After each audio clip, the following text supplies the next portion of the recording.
Глава Ингушетии Махмуд Али Калиматов поручил Комитету по делам молодежи, ответственному за проект, представить свое видение создания центра «Авангард».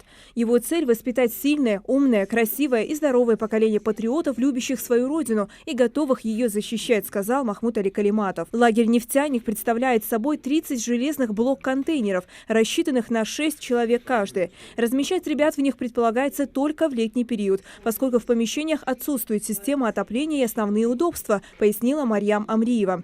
В связи с вышесказанным правительством Ингушетии предлагается возвести на территории центра жилой корпус общей вместимостью 200 человек. Парк должен быть, центр должен быть.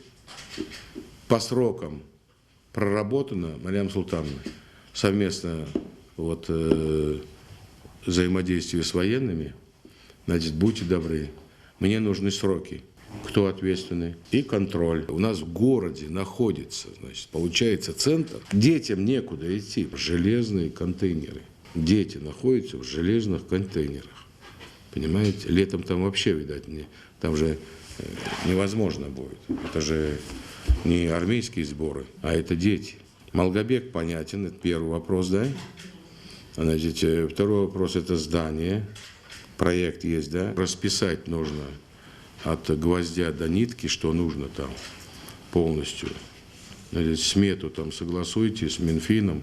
Там надо посмотреть, значит, сколько там киловатт надо, газ где, далеко ли, близко, вода ли это какая там. То есть перед тем, как здание ставить, тех условий все, посмотрите там, всех коммуникаций.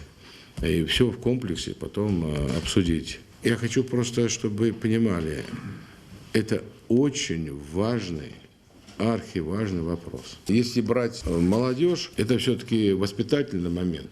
Это военно-патриотический и патриотический момент. Глава региона призвал к более ответственному подходу к военно-политическому информированию привлекаемых в патриотические движения детей. Цитата. «Прекратите детей, тех же юнормейцев, использовать в качестве массовки на мероприятиях. Просто привозите на площадки и ставить в шеренгу в дождь, солнце. А закончилось мероприятие, распустили детей по домам и все», подчеркнул Махмуд Али Калиматов. Значит, мне надо полностью смету составить.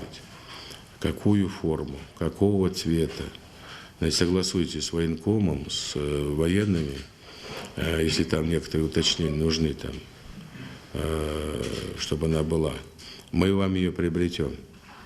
Мы вам ее приобретем, и не 280. Я вам говорю о житейских, человеческих вещах, простых.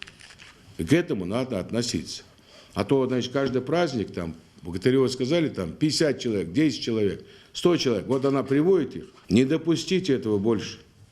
Я видел это сам лично. Это безобразие. И не надо, как статисты, выводить детей. Они осмысленно должны идти.